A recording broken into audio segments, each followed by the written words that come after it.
Hello friends, welcome back to my YouTube channel. हमारे इस YouTube channel में आप सबका बहुत बहुत स्वागत है। और आज मैं आप लोगों के लिए लेकर के आई हूँ एक बहुत ही अनोखी कहानी। ये कहानी एक छोटी सी लड़की की है। अपूर्वा 3 साल की लड़की होती है और जब उसका जन्म होता है तो उसके अंदर बहुत सारी दैवीय शक्तियाँ उसके साथ जन्म लेती है। और जैसे ही वो 3 साल की होती है, एक रात वो बहुत ही भयानक तरीके से चीखती हुई उठ करके बैठ जाती है। कहती है कि मैं तेरा खून पी जाऊंगी। तुझे क्या लगता है तांत्रिक, तू मेरा बलि चढ़ा लेगा? मैं तेरी बलि लूंगी। तेरा ये नरसंहार रोकने के लिए मेरा जन्म हुआ है। और उसकी आंखें लाल लाल हो जाती है। गुस्से से उसका चेहरा पूरी तरीके से लाल हो जाता और एक अलग ही तरीके का तेज उसके फेस पे चमक रहा था। बाल बिखरे हुए थे। वो छोटी सी लड़की थी लेकिन उसके बाल बहुत बड़े बड़े थे और ऐसा लग रहा था कि कोई देवी उसमें समा चुकी है। ये देख करके उसके माता पिता बहुत ज्यादा डर जाते हैं क्योंकि वो गुस्से से कांप रही थी और बहुत ही जोर जोर से चीख रही। वो उसे शांत करने की कोशिश करते हैं लेकिन अपूर्वा शांत नहीं होती तो उसके सर के में वो लोग गंगा जल डाल देते हैं। तो चलिए कहानी विस्तार से जानते हैं कि आखिर अपूर्वा की बलि कौन लेना चाहता था और अपूर्वा किसकी बलि की बात कर रही थी। वो तांत्रिक कौन था? अपूर्वा का जन्म एक साधारण से फैमिली में होता है और जन्म के साथ ही के घर में जो खाने पीने के लाले पड़े थे वो एक गरीब फैमिली में जन्म लेती है। ये सब चीजें दूर हो जाती है। उसके जन्म के साथ ही ऐसा लगता था कि उसके घर में खुद ब खुद धन संपदा आनी चालू हो गई है। जिस घर में कभी अनाज की कमी थी वो घर अनाज से भर जाता है और उसके पिता की जॉब हो जाती है। और अपूर्वा के दादाजी को एक असाधारण सी बीमारी थी। वो बेड पे ही पड़े रहते थे लेकिन जैसे ही उसे वो लोग उसके दादाजी के पास लेकर के जाते हैं और उसका हाथ उसके शर्ट से टकराता है और वो उठ करके बैठ जाते हैं। और उसके घर में बहुत से ऐसे चीजें होती है जिसे देख करके वो लोग ये समझ जाते हैं कि लड़की साधारण नहीं है। लेकिन जैसे ही वो 3 साल की होती है उसके घर की खुशियां अचानक से मातम में बदल जाती है क्योंकि उसके बिहेवियर में बहुत सारी चेंजिंग आ गई थी। वो खुद ब खुद बोलना और कभी कभी वो कुछ ऐसी बातें बोल दिया करती थी जिसे सुन करके वो लोग डर जाते थे। वो कभी कभी सपने में चिल्लाने और चीखने लगती थी। वो लोग सोच रहे थे कि धीरे धीरे ये शांत हो जाएगा लेकिन एक दिन ऐसा होता है कि वो सोई हुई थी और वो उठ करके खड़ी हो जाती है और वो बहुत जोर जोर से चिल्लाने लगती है कि मैं तुझे नहीं छोड़ूंगी, मैं तेरा वध कर दूंगी, मैं तेरी बलि लेने के लिए आई हूँ। तुझे क्या लगता है कि तू मेरा बलि चढ़ाएगा? ऐसा नहीं है, मैं इस नरसंहार को रोकने के लिए जन्म ली हूँ।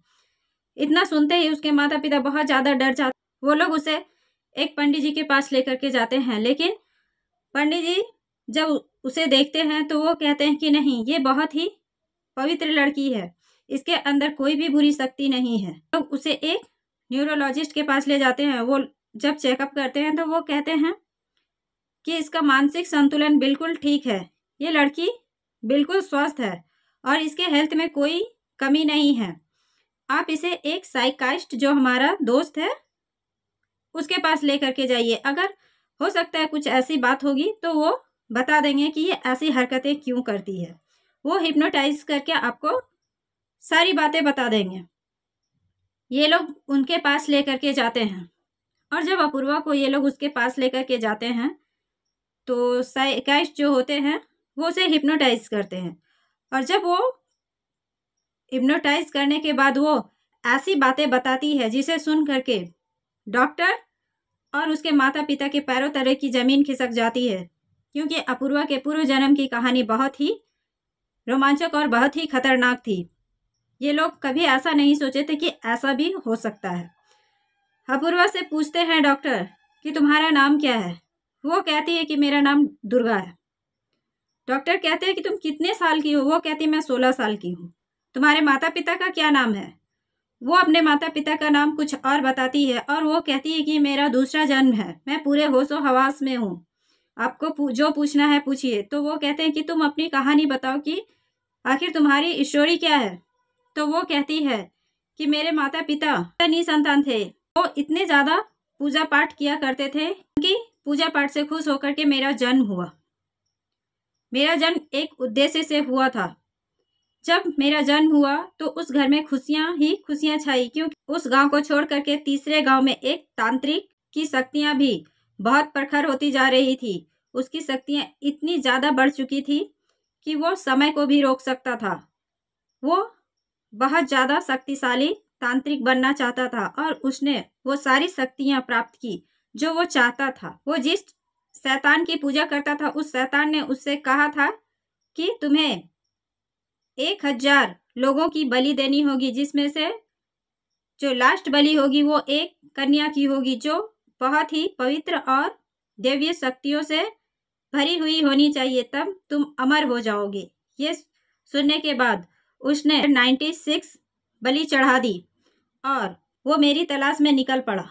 उस तांत्रिक की शक्तियाँ इतनी तेज थी, उसकी काली शक्तियों के प्रभाव से वो जहाँ से भी गुजरता था वहाँ से पशु पंछी खुद ब खुद मर जाते थे और चारों ओर अंधेरा छा जाता था। ये देख करके वो तांत्रिक बहुत खुश होता था। वो तांत्रिक अपनी शक्तियों को निरंतर बढ़ाता ही जा रहा था और उसकी शक्तियाँ इतना बढ़ गई थी कि वो जिसे चाहे अपने पास बुला लेता था और जो चाहे वो कर सकता था। उसकी शक्तियाँ बहुत पावरफुल हो चुकी थी।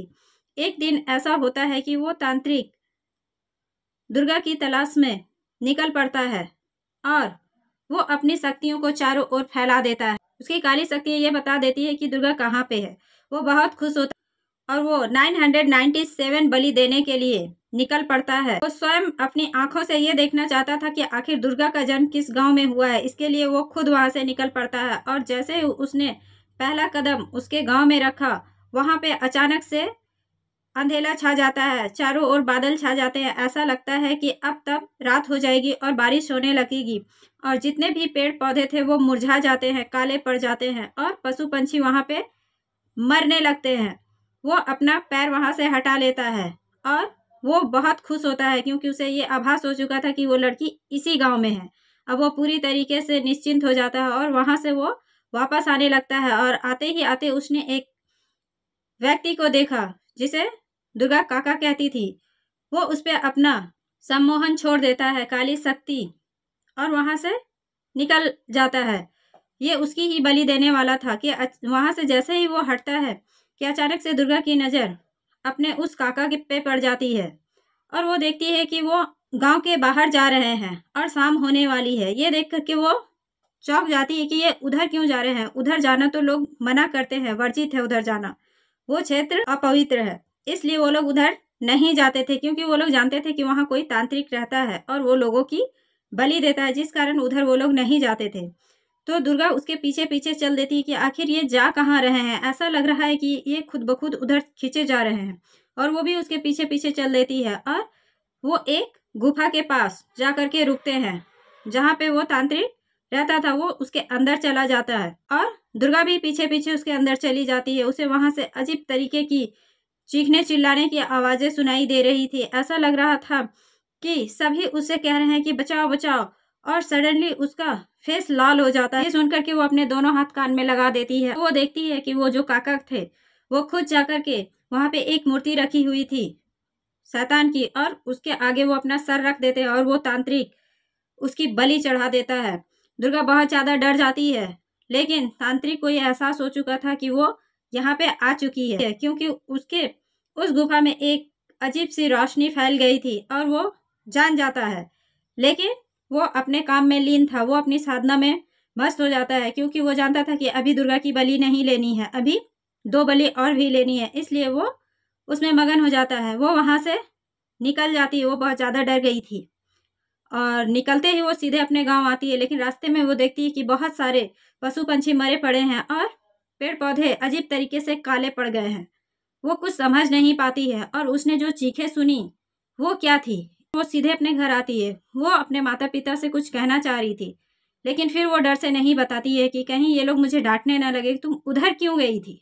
वो रात अमावस्या की थी और उस रात वो तांत्रिक अपनी काली शक्तियों के उसके घर में भेज देता है उसके माता पिता को लाने के लिए, और उसके माता पिता अचानक खींचे से उधर जाने लगते हैं। यह देख करके दुर्गा बहुत बुरी तरीके से डर जाती है। उसे ये एहसास हो जाता है कि मेरे माता पिता के साथ कुछ गलत होने वाला है। वो उसके पीछे पीछे दौड़ने लगती है और जब वो अपने माता पिता के पीछे पीछे दौड़ती हुई जा रही थी, उन्हें रोकने की कोशिश कर रही थी, पर वो ऐसा लग रहा था कि किसी के सम्मोहन में बंधे हुए हैं। वो रुकते नहीं हैं, वो लगातार उसी ओर खींचे जा रहे थे और वो भी उसी गुफा के अंदर जाने लगते हैं। दुर्गा बहुत कोशिश करती है उन्हें रोकने की, लेकिन वो नहीं रुकते हैं। तो दुर्गा जाकर के वहां पे पहुंच जाती है और वो दोनों खुद अपने सर को उसके सामने रख देते हैं। वो तांत्रिक एक हथियार उठाता है और उससे उनके माता पिता की बलि चढ़ा देता है और उससे जो खून निकलता है वो सीधा दुर्गा के फेस पर पड़ता है और गुस्से से उसकी आंखें लाल हो जाती है और दुर्गा बहुत भयानक रूप ले लेती है। ऐसा लगता है कि उसके अंदर स्वयं देवी समा गई है। वो कांपने लगती है, बहुत जोरदार लात मारती है जिससे वो तांत्रिक गिर जाता है, क्योंकि उसकी शक्तियां इतनी ज्यादा बढ़ गई थी कि वो तांत्रिक टिक पाना मुश्किल था। वो उसके हाथ से वो हथियार उठाती है और सीधा उस पर वार कर देती है। उसका सर धड़ से अलग हो जाता है और वो बहुत बुरी तरीके से कांप रही थी। उसके गुस्से को ठंडा कर पाना बहुत मुश्किल था। वहां जो भी मिलता है, उसके जितने भी उस तांत्रिक के जितने भी शिष्य थे, वो सभी को लगातार मार देती है और बहुत देर के बाद उसका पाँव अपनी माँ से टकराता है, माँ के शरीर से। तब वो शांत हो जाती है और वो बहुत रोने लगती है और उन दोनों को लेकर के आती है और उनका दाह संस्कार करती है। उसके बाद बहुत दिनों के बाद वो सिर्फ और सिर्फ साधना में लीन रहती थी। वो कुछ भी नहीं करती थी और उसने धीरे धीरे अपने शरीर का त्याग कर दिया। जिसके बाद इसका जन्म अपूर्वा के रूप में यहाँ पे अपूर्वा की पहले कहानी को जान करके उस साइकाइस्ट और उसके माता पिता के पैरों तले की जमीन खिसक जाती है और वो लोग अपने घर आ जाते हैं। तो thanks for watching this story guys. अगर आपको हमारी स्टोरी अच्छी लगी है तो please like, share and comment करना ना भूलें और सब्सक्राइब जरूर करें और मुझे सपोर्ट करें।